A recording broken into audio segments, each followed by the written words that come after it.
In this episode, we're excited to talk to Beth Gazzone, Chief Strategic Growth Officer for Goldstone Stores.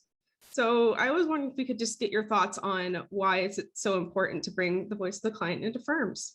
80% of revenue comes from 20% of your existing clients.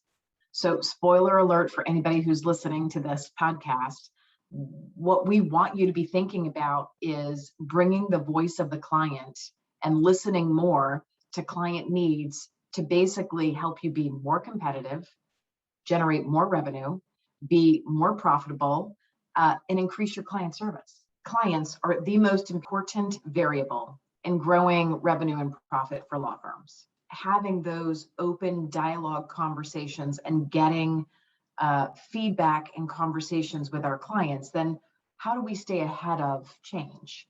And then you bring in COVID. Now is the time for lawyers and law firms to be implementing, bringing the voice of the client into their firm, no matter what they're doing, to bring it in even stronger. So I was wondering, what can firms do right now to improve those relationships? Asking yourself and taking a little bit of a litmus test. Take your top 10 clients, your top 15, your top 3, your top 20. It depends on the size of your firm, your practice, that sort of thing.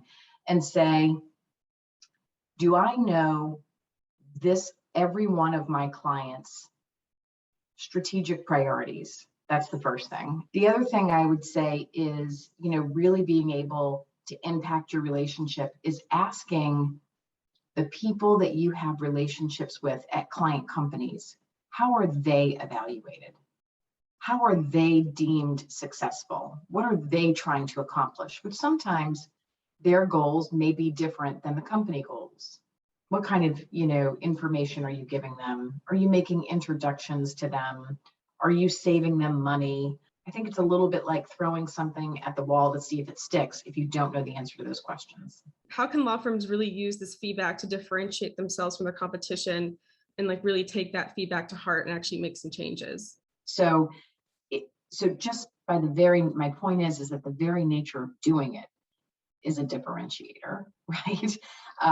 And what it will allow you to do is when you're asking these questions and getting the feedback about what they want to see, you can be that trusted advisor that starts to bring all sorts of value. What are some ways that firms can really highlight the service they offer to clients and make that connection with them? We've always had a hard time differentiating our services from our competition.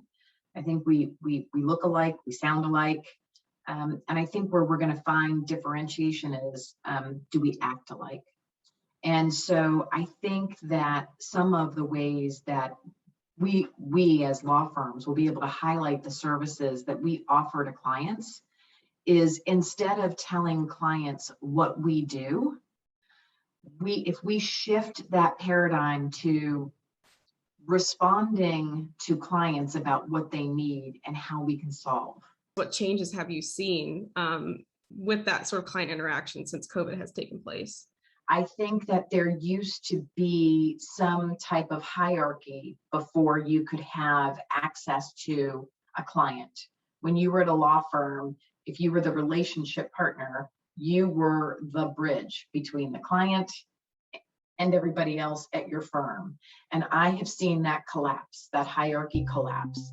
And I think that these relationship partners have brought along, some younger folks, or maybe one of their colleagues who's, an industry expert in something the client needs.